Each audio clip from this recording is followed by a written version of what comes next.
에, 바로 옆 동네에서 방송국으로 우리 이용호 의원이 나와주셨습니다. 의원님 어서 오세요. 네, 반갑습니다. 안녕하세요. 예. 오랜만입니다. 사실은 바로 이 동네에서 출마를 준비하셨다가 여기가 마포 갑이거든요. 그렇죠. 예. 중앙당의 지역구 조정에 호응해서 지금 서대문 갑으로 가셨습니까? 네, 서대문 갑으로 이웃 동네로 옮겼습니다. 네, 예. 무슨 동네가 있어요? 거기가 연희동, 네. 신촌, 부가연동, 충현동, 네. 현저동, 그리고 저쪽에 홍제 1, 2동 이렇게 해서 7개 동입니다. 예. 가보시니까 어때요? 아주 가기를 잘했다 이렇게 생각해요. 정말로 예. 좀 일찍 갈 것을 예. 괜히 여기서 시간을 허비했나 이런 아쉬움이 있습니다. 예. 사실은 처음에 마포에서 출마할 때는 제가 마포에서 한 10년 가까이 살았기 때문에 그러셨군요. 예. 그런 애정이 좀 남아 있었고 그래서 여기서 하고 싶었는데 네. 또 뭐 알다시피 뭐 또 이쪽 지역에서 전현직원 4명이 그냥 글쎄 말이에요. 붙어서 당이 굉장히 힘들어하더라고요. 네. 그래서 이제 제가 그냥 쾌히 그러면 조금 더 험지로 가겠다고 해서 서대문 네. 갑으로 왔는데 네. 지금은 아주 마음이 홀가분해요. 예. 이성은 서대문 구청장이 네, 있고, 또 오세훈 서울시장이 있어서 네. 그 지역의 국회의원만 좀 이번에 우리가 자유파로 좀 다시 뽑으면 서대문이 제가 가서 보니까 진짜 할 일들이 많더라고요. 맞습니다. 그러니까 그동안에 12년이 네. 거의 지역 발전은 안 됐다라고 하는 주민들의 불만이 굉장히 높습니다. 오늘 아침에 거리 인사를 서대문 사거리에서 하는데 네. 어떤 학생이 저한테 와요. 네. 그러더니 갑자기 지난 12년은 서대문의 잃어버린 12년입니다 이래요. 그래서 깜짝 놀랐어요. 네. 또 저 학생이 지금 고등학생인가 그랬더니 고등학교 1학년이래요. 그러면서 올해 연말 되면 입당하겠다고. 그렇다고 그 학생이 그렇게 얘기해요. 그렇게 학생이 얘기할 정도 되면 얼마나 서대문이 그동안에 우리 발전을 안 했나 못했나 이런 불만이 있는가를 이렇게 대변해 주는 거죠. 그 서대문에 그 우상호라는 자도 있고 뭐 또 김상현이 아들도 있고 뭐 그런데 하여튼 저 더불어민주당 국회의원들은 뭐 배지 달고 뭘 하는지 모르겠어요. 그러니까 우상호 의원 같은 경우는 중앙 정치 한다고 거의 지역은 안 돌봤고 또 문제는 그 이성원 구청장 앞에 문석진 구청장이 3선을 했어요.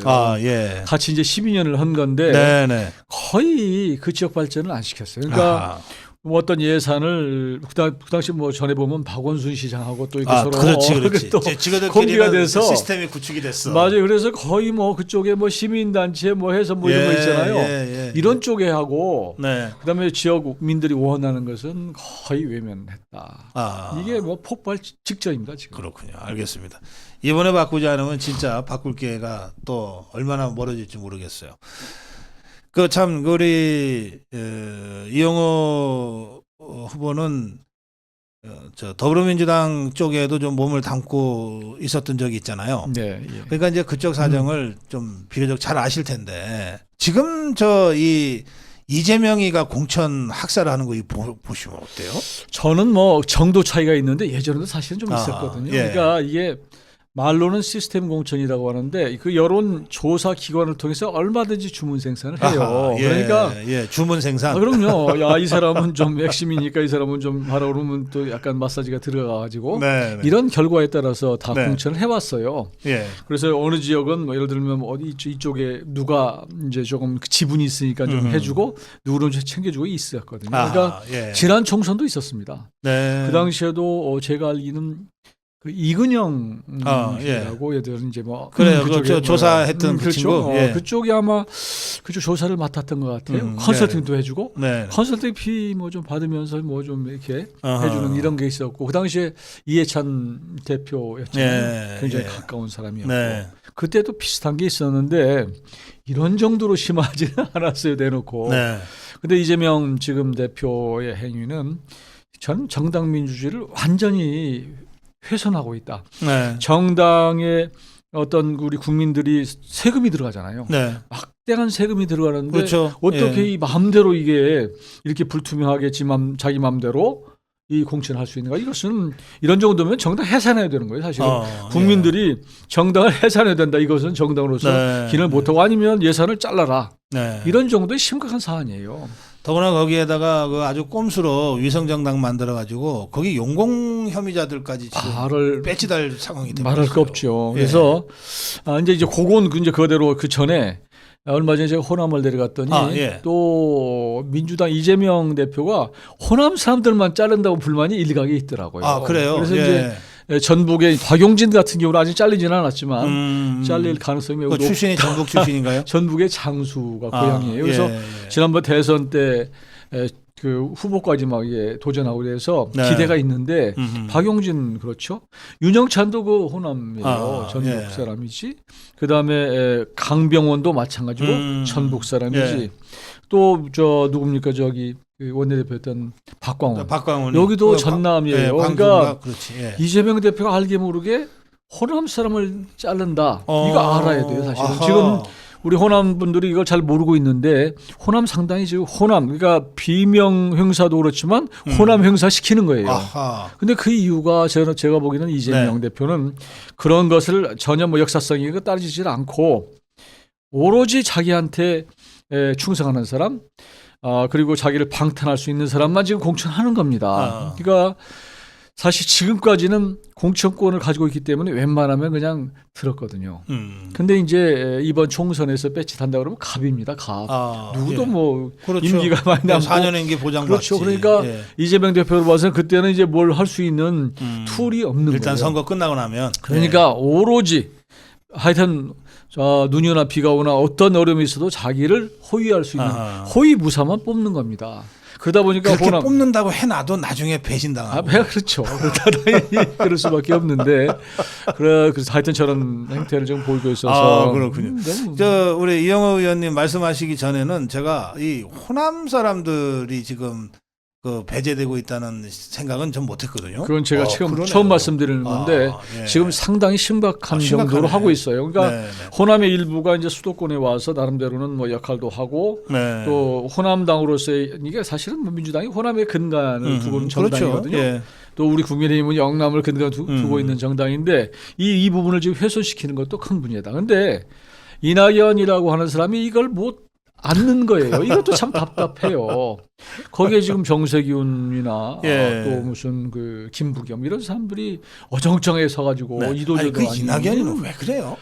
그러니까 저도 정말로 이낙연 전 대표 사람은 뭐 진중한 분인데 주위의 사람을 제대로 못 그러니까 말하자면 포용하지 못한 그런 데 대한 그게 크고 또 호남에 가보니까 호남에서 그런 얘기를 해요. 그러니까 그런 개인적인 뭐 덕이 부족하다 이런 얘기도 하고 그렇지만 또 한 가지는 지난 대선 때 당신 때문에 졌어 이런 게 바닥에 깔려 있다고요. 왜 대장동 문제만 만들어가지고 저렇게 졌냐 0.73%로 이런 게 깔려 있고 또 하나는 이재명도 싫은데 호남의 사람들은 윤석열 검사는 더 싫다. 이게 호남에 또 깔려 있어요. 그러다 보니까 지금 이게 이 정도 사안이면 사실은 이재명 민주당 이게 깨져야 되는 거거든요. 근데 안 깨지고 일부는 또 가서 또 남아 있고 공천 받으니까 이게 불 다 갈라치고 그러니까 이재명 대표로 봐서는 재밌을 것 같아요. 이런 상황이 되고 댓글에 있습니다. 아주 재밌는 글들이 많이 올라오네요. 우리 이영호 의원이 나오시니까 김우겸이 이제 경선에서 졌어요. 그걸 가지고 그렇게 사기치면서 싸워도 결국 팽당했다. 그러니까요. 그렇죠? 그런가 하면 지금은 뭐 이재명의 그 경호실장 역할을 하는 게 정청래인데 정청래에 대해서 한마디 했네요. 아마 배신한다면 1호가 정청래 아닐까요? 그러니까 그분들은 댓글들이 있어요. 그 사람들은 정치적인 정치공학, 힘 있는 데 무조건 충성하는 이런 게 몸에 체화되어 있는 사람들 아니에요? 그러니까 언제든지 아니다 싶으면 먼저 짐 싸서 이사 가고 또 저기 배신하고 이런 사람들이라고 저는 봐요. 저는 왜냐하면 김우겸도 이번에 이제 결국 안 됐지만. 더 중요한 것은 정치하는 이유가 국민을 생각하는 거 아니겠습니까? 이 사람들 국민 생각하지 않고 오로지 이제 자기의 보스들만 생각하기 때문에 네. 결국 국민 배신한 거란 말이에요. 그러니까. 그렇잖아요. 국민 배신한 건데 그보다 더 큰 배신이 어디 있습니까? 그래요. 거기 서대문이 갑자기 막 굉장히 그 의미 있는 지역이 돼버렸어요. 우리 이영호 의원도 가셨고 박진 의원도 가셨고. 그럼 박진, 이영호 뭔가 좀 용호 진박처럼 뭐가 됩니까? 예. 그래서 저희 개소식에 와가지고 우리 박진 예. 의원 굉장히 연구를 하셔서 저희 개소식에 오셔서 후보를 만들었어요. 예. 용호 진박, 용호 찐박 해가지고 요즘 상당히 화제가 되고 있는데요. 앞으로 읽으면 이영호, 뒤로 읽으면 박진. 예. 하여튼 뭔지 모르지만 하여튼 뭐 예. 서로 저기 무슨 운율은 맞는 것 같아가지고 많이 좋아합니다. 네. 그런데 박진 그 장관은 그래도 사선 의원을 하셨고 네.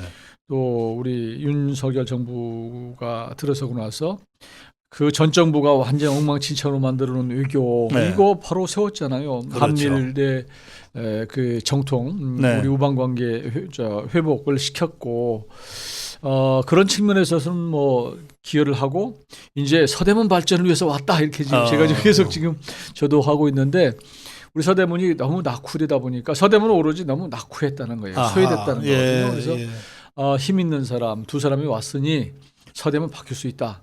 그런 바람이 좀 일고 있습니다. 알겠습니다. 이영호 후보님 만나고 있는데 이영호 후보님 그 국회 다시 들어가시면 이제 삼선 의원 되시는 거예요. 네. 국회에 꽂히네. 삼선이면 우선 상임위원장을 한번 하는 거죠. 그러니까요. 네, 예. 어떤 의정 활동 계획하고 계세요? 저도 상임위원장 되고 나서 우선은 이제 거기가 된다, 기회가 주어진다면 이제 예. 우리 주민들을 생각을 해야 되기 때문에 네네. 주민들이 원하는 수건 사업들을 말끔히 해결하려고 합니다. 예. 그리고 또 더 중요한 것은 우리 국민의힘도 예.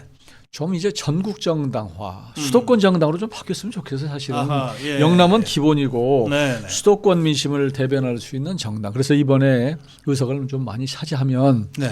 저도 좀 지도부에 좀 가야 되겠어요. 어, 지도부가 예. 누가 찍어준 게 아니라 제가 스스로 제 발로 좀 해서 지도부에 좀 들어가서 저도 뭐 원내대표도 하고 예. 뭐 필요하면 최고위원도 하고 또 기회 주어진다면 뭐 당대표도 지난번에 다들 도전해보고. 깜짝 놀랐어요. 그때 원내대표 도전했었던가요? 네네. 예. 그때 윤재혁 대표랑 아니요, 그 그때는 전인가요? 주호영. 주호영이랑 주호영 전 대표하고 했죠. 근데 그때 뭐 완전 필기 그 단기 단기 필마로 필마로 나가가지고 굉장히 득표하셨어요. 그러니까 우리 당도 나름대로는 변화의 욕구가 있고 당도 사람 볼 줄 알더라고요. 우리 의원들이 그래서 저 사람이면 괜찮다. 그리고 우리 당을 좀 끌어갈 수 있겠다. 전략도 있다. 이렇게 좀 봤던 것 같아요. 그러니까 네. 그 대선 과정에서 제가 입당을 했는데 그 당시에 여러 몇 가지들 좀 조언을 했는데 네. 그 당시에 그런 것들을 좀 평가를 하고 늘 크게 실수하지 않고 네. 또 소신 있게 나름대로 하는 것을 보고 네. 한 번쯤 세워볼 만하다 이런 기대를 했던 것 같습니다. 그렇습니다. 예. 그러니까 전전 지금 윤재혁 대표 전에 주호영 원내대표 할 때 네, 그때 예, 도전해서 뭐 대단한 이 바람을 일으켰던 우리 이영호 의원이었습니다. 그러니까 삼선에 성공하면 국회에서는 상임위원회 위원장을 되게 하게 되니까 정말 국회에 꽂히고 당에서도 좀 이제 중진반열에 올라가니까 제대로 역할을 좀 하고 싶다. 예. 네, 그렇습니다. 마무리 인사 한 말씀 듣겠습니다. 이번 총선은 대한민국의 명운이 달려 있습니다. 그런데 지금 걱정이 되는 것이 야당이 국민들에게 선택받을 만한 사람들을 공천하지 않고 정말 이재명 대표의 전위대를 자꾸 뽑아놓는 바람에 불가피하게 일부 지역에서는 그 사람들이 국회에 들어올 수밖에 없는 네. 그런 상황이어서 솔직히 말씀드리면 22대 국회가 매우 어려울 것 같다라는 저는 비관적인 생각을 갖고 있는데 그렇기 때문에 우리 유권자들이 또 우리 또 보수나 중도 이런 분들이 정말로 그런 사명감을 가지고 새로운 그 대한민국의 미래를 위해서 정말 자질 있는 사람을 뽑아야 되겠다. 이런 걸 가지고 이번에 좀 투표권을 행사해 주셨으면 좋겠습니다. 네. 인상이 좋다는 댓글이 굉장히 많이 있어요. 거리 나가셔도 그런 말씀 들으시죠? 네, 전 뭐 그냥 그 얼굴이 사실 40 넘으면 본인도 책임이 있다고 그러는데 그러죠. 나름대로는 뭐 책임 있게 살았다. 예, 그렇게 봐주시면 좋겠습니다. 네, 바로 옆에 동네니까 제가 선거가 치열하게 진행되면 현장에도 좀 가볼 생각인데요. 오늘은 서대문 갑 지역입니다. 서대문 갑 지역 국민의힘의 재선 의원이고 서대문 갑에서 도전하는 이용호 후보와 함께했습니다. 고맙습니다. 네, 고맙습니다.